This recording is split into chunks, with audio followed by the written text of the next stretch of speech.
Daily taste the daily. ఇక new year వచ్చేస్తోంది. ఈ సందర్భంగా డ్రగ్స్ పై ఈగల్ టీమ్ స్పెషల్ ఫోకస్ పెట్టింది.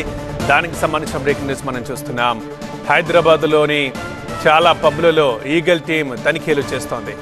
అనగా క్వేక్ అరీనా పబ్లో 8 మందికి డ్రగ్ పాజిటివ్గా తేల్చారు అధికారులు. 8 మంది డ్రగ్ తీసుకున్నట్టుగా తేల్చారు. అది క్వేక్ అరీనా పబ్కి సంబంధించి. ఇక ఈ నేపథ్యంలో న్యూ ఇయర్ కాబట్టి ఈ టైంలో డ్రగ్స్ ఎక్కువగా వస్తాయండి, ఎక్కువగా వాడతారు. సో కాబట్టి వాడకూడదని కఠినంగా ఆంక్షలు విధిస్తూ హెచ్చరిస్తూ కూడా ఎక్కడికక్కడ తనిఖీలు చేస్తోంది.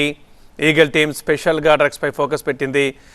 ఇంతకు ముందు కంటే ఎక్కువ ఫోకస్డ్గా ఉంటుంది న్యూ ఇయర్ టైంలో ఈగల్ టీమ్. ఎందుకంటే డ్రగ్స్ వాడకం విచ్చలవిడిగా ఉంటుంది కాబట్టి దీని మీద ఫోకస్ పెట్టింది. చాలా వరకు ఫేమస్ పబ్స్ ఎక్కడైతే యూత్ ఎక్కువగా వెళ్తుంటారో ఆ పబ్బుల్లో ఈగల్ టీమ్ తనిఖీలు చేపడుతోంది. అండ్ అక్కడికక్కడే డ్రగ్ టెస్ట్లు కూడా చేస్తోంది. అలాగే ఆ క్రమంలోనే క్వేక్ ఎరీనా పబ్లో కూడా తనిఖీలు చేపట్టింది. అక్కడ 8 మందికి డ్రగ్ పాజిటివ్గా ఉన్నట్లు తేల్చారు.